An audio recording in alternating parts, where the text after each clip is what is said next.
12월 2일 월요일 기도를 돕는 그 사랑 매일 묵상. 매주 월요일은 팀켈러의 기도를 지금 우리가 살펴보고 있습니다. 지금 우리가 5번째 이렇게 기도하라라는 곳을 보고 있는데, 오늘은 14장 하나님의 뜻대로 간구하다 이렇게 번역되어 있는데, 기도를 어떻게 기도해야 되냐 하면 이렇게 스트러글이죠. 씨름하는 겁니다. 씨름하고 힘들지만 계속 기도하고, 그게 필요하다는 거죠. asking his help, 그분의 도움을 계속 스트러글 하면서 간구하는 거죠.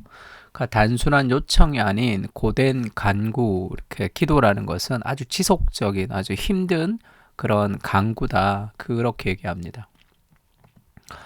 세 번째 기도 형식은 자신과 다른 이들 그리고 세상을 위해 무언가를 구하는 간구로 도움을 청하는 지극히 기초적이고 근본적인 형태의 기도이다. 세 번째 기도 형식이라고 얘기하는데, 첫 번째가 이제 그래서 경외, 하나님께 놀람, 두 번째가 intimacy, 하나님과의 친밀함을, 세 번째가 struggle, 아주 간구하면서 계속 꾸준히 기도하는 걸 얘기합니다. 시편 가장 기초적인 거죠. 간구하는 거니까 도와달라고 기도하는 건데, 시편 61편 1절에는 하나님이여 나의 부르짖음을 들으시며 내 기도에 유의하소서. 내 마음이 약해질 때에 땅끝에서부터 주께 부르짖으오리니 나보다 높은 바위에 나를 인도하소서. 이렇게 하나님께 자신을 도와달라고 간구하는 형태의 기도입니다. 근데 이 기도가 이제 대단히 단순해 보이는 이 기도의 형태죠. 그냥 간구하는 거니까 필요를 따로 교육을 받지 않아도 누구나 잘할 수 있는 것처럼 보이지만 그렇지가 않다는 거죠. 왜냐하면 야고보서 4장 2절에 보면 너희는 욕심을 내어도 얻지 못하며 살인하며 시기하여도 능히 취하지 못함으로 다투고 싸우는도다. 왜 다투고 싸우냐면 욕심을 내지만 얻지 못하기 때문에 다투고 싸우고 경쟁하고 그렇게 살아가는 거예요. 근데 왜 그러냐면 인간적인 이 땅에 있는 재화가 한정적이기 때문에 싸워서 경쟁을 통해서 이렇게 뺏어야 되잖아요. 그래서 욕심을 내고 싸우고 살인하고 시기하고, 그렇지만 그걸 다 누리지 못한다는 거예요. 그런데 그렇게 싸우는 삶이 아니라 기도를 통해서 하늘에서 떨어져야 돼요. 하늘에서 가지고 오는 삶이 있다. 또 다른 삶의 방식이 있다. 그러니까 너희가 얻지 못함은 구하지 아니하기 때문에, 기도하지 않기 때문에 얻지 못한다는 거죠. 이 땅에 있는 무엇을 얻으려고 애쓰지만 기도를 통해서 하늘에서 무엇이 와야 된다 얘기합니다. 그렇지만 구하여도 얻지 못함은, 구하여도 받지 못하는 것은 정욕을 쓰려고 잘못 구할 때 그걸 받지 못한다는 거예요. 그냥 막 간구만 해서 되는 게 아니라, 간구가 반드시 필요하지만 정욕으로 잘못 간구하는 것은 내가 얻지 못하게 된다, 이렇게 얘기합니다. 그러니까 간구라는 것은 일방적으로 내 뜻이 무조건 이루어지다라는 식의 기도가 아니죠. 그냥 계속 비나이다 하면서 뭔가 내 삶의 소원이 이루어주는 그런 방식의 기도가 아닙니다. 제가 대구에 있을 때 갓바위라는 곳이 있었어요. 갓바위라고, 이 부처님이 갓을 쓰고 있는 형태 같다고 갓바위라고 그랬는데, 거기 정말 많은 사람들이 거기서 108배도 하기도 하고 300배를 하기도 합니다. 근데 거기가 어떤 전설이 있냐면, 하나의 소원은 반드시 이루어진다. 그렇게 해서 그 갓바위에 가서 사람들이 계속 절을 108배, 300배 한단 말이에요. 지극정성으로 그렇게 간절히 기도하면 결국은 내가 원하는 소원을 이루어준다는, 그것이 사람들이 기도하는 기도의 목록이죠. 근데 그런 방식이 아니라는 거죠. 이 간구라는 것은 내 뜻이 이루어지다라는 그런 식의 기도가 아니라는 거예요. 그러면 자칫 창조주가 우주를 움직이시는 방법을 제대로 인식하지도 못한 채 자신의 욕구를 채우기에 급급하게 되죠. 그런 기도는 하나님을 기쁘시게 하지도 못하고 은혜 가운데 우리를 성장시키지도 못하는 기도가 된다는 거예요. 그럼 간구가 어떻게 해야지 간구가 되는 거냐? 그러니까 간구는 조작이 아니죠. 많이 간구하면서 하나님의 어떤 능력을 내가 갖다 쓰는 게 아닙니다. 채권자가 채무자를 향한 외침 같은 것도 아니죠. 기도는 단순한 요청이 아니라 고된 간구다, 이렇게 표현했습니다. 그러니까 끈질긴 간구, 단순한 요청이 아니라 계속 지속적인 간구인데, 그러면 열심히 간구하면 되느냐 하면 그렇지가 않죠. 하나님께 열심히 간청하는 몸짓인데, 여기서 중요합니다. 하나님의 약속을 찬찬히 돌아보는데 그치지 않고 그 약속을 붙잡고 매달리는 일이다. 그럼 어떻게 간구를 해야지 우리가 하나님의 뜻에 맞는 기도를 할 수 있는 것인가?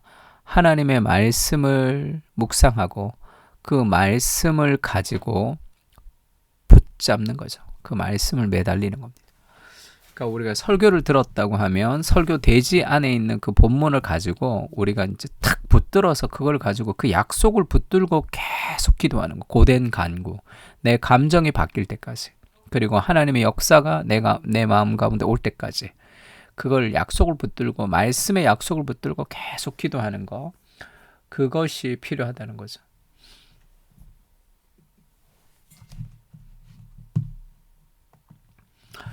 주의 이름을 부르는 자가 없으며 스스로 분발하여 주를 붙잡는 자가 없사오니, 그런 이사야서 말씀이죠. 스스로 분발하여 주님을 붙잡는 그런 약속을 붙잡는 그런 간구가 필요하다는 거죠. 왜냐하면 그 고된 간구의 힘이 약속에서 와야 되니까. 로마서 15장 30절 이렇게 얘기합니다. 형제들아, 내가 우리 주 예수 그리스도와 성령의 사랑으로 말미암아 너희를 권하노니 너희 기도에 나와 힘을 같이 하여 나를 위하여 하나님께 빌어. 기도에 힘을 같이 해달라 그러죠. 간절히 기도해 달라는 거예요. 그래서 왜 이렇게 기도해야 되냐면, 예로부터 기도는 악이 지배하는 세상의 현실을 거역하는 행위로 여겨졌죠. 세상을 위해서 우리 기도해야 됩니다. 성경은 기도를 어둠의 세력에 맞서 영적인 싸움을 벌이는데 필수적인 무기로 꼽습니다.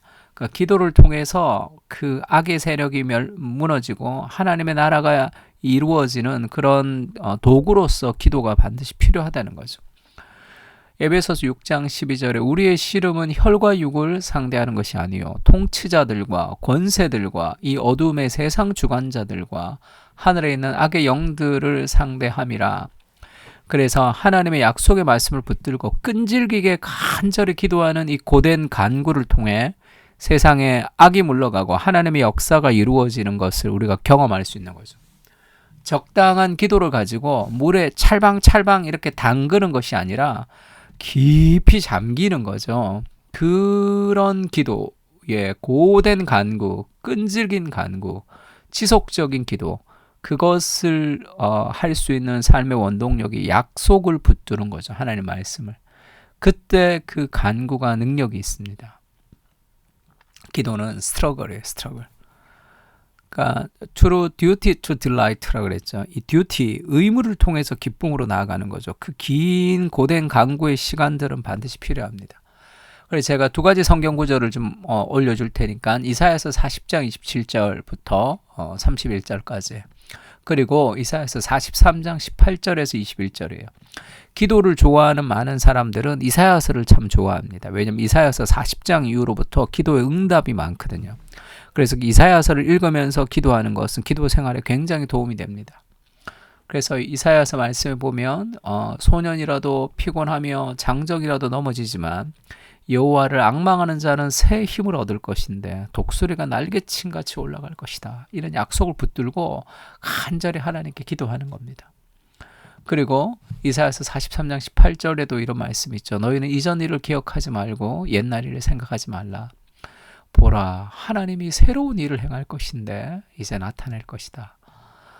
광야에 길을 내고 사막에 강을 내는 네 인생이 광야 같고 사막 같지만 하나님이 그곳에 길을 내시는 분이시다. 그것을 우리가 이 약속을 붙들고 이제 기도하는 거죠. 그러면 기도에 힘이 생깁니다.